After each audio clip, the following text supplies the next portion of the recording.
पाठ 13 रानी चेन्नम्मा।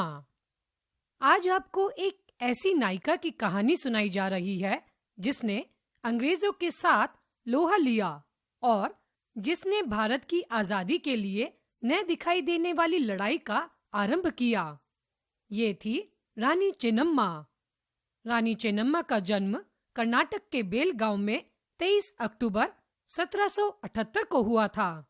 इनके पिता का नाम राजा दुलप्पा और माता का नाम रानी पद्मावती था।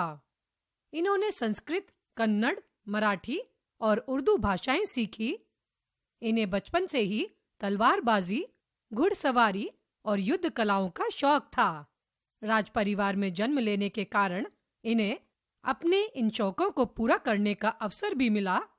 इन्होंने इन कलाओं को इतनी लगन से सीखा कि युवा होते होते ये अपने युद्ध कौशल के कारण प्रसिद्ध हो गई।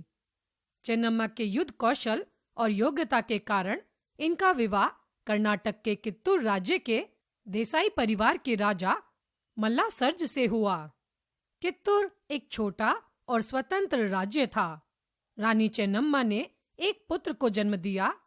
कुछ समय पश्चात राजा मल्लासर्ज की मृत्यु हो गई और फिर पुत्र की भी जल्दी ही मृत्यु हो गई।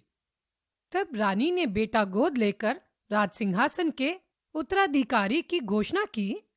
इस पर ब्रिटिश ईस्ट इंडिया कंपनी के गवर्नर लॉर्ड डलहौजी ने गोद निषेध नीति की घोषणा कर दी। अंग्रेज कित्तूर पर कब्जा करना चाहते थे। बातचीत करने पर जब अंग्रेज नहीं माने तो रानी चेन्नम्मा ने संघर्ष करने का फैसला किया। वे पहली रानी थीं जिन्होंने ब्रिटिश ईस्ट इंडिया कंपनी से लड़ने के लिए सेना बनाई। सन 1824 में धारवाड़ के कलेक्टर थैकरे ने अपने 500 सिपाहियों के साथ कित्तूर पर हमला कर दिया।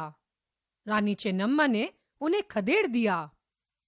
युद्ध लंबा चला।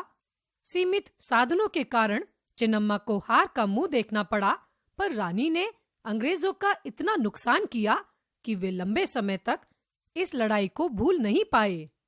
रानी चेन्नम्मा ने 21 फरवरी 1829 को आखिरी सांस ली। इनकी बहादुरी के लिए कर्नाटक में इन्हें नायिका की तरह पूजा जाता है। इनकी याद में 22 से 24 अक्टूबर तक हर साल कित्तूर उत्सव मनाया जाता है। इनके सम्मान में संसद भवन, नई दिल्ली में इनकी मूर्ति भी स्थापित की गई है।